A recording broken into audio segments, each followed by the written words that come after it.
Asauddin Obaisi.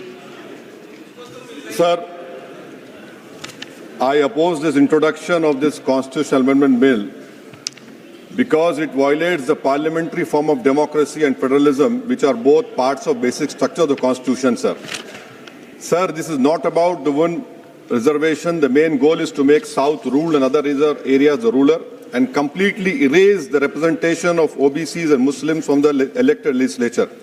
Sir, federalism is the basic structure of the Constitution. By removing the delimitation freeze, it gives more seats and power to larger population while denying a fair voice to smaller population. This again is a violation of federalism, which is part of basic structure, sir.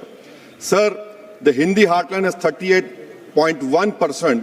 It will increase to 43.1%. Southern states will decrease from 24 to 20%. Sir, why I say it is complete destruction of federalism? It also curtails parliamentary democracy. Parliament democracy has to be representative of, if a voter in Telangana feels that their voting or not makes no difference, if decisions are taken in UP rather than parliament, why will they vote?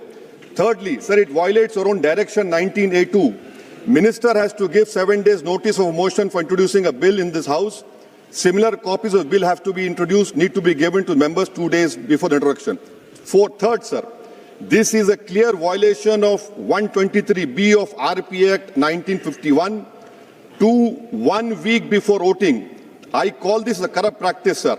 I will be asking for a division of this bill, sir, and I end by what Sahir Ludhiani had said.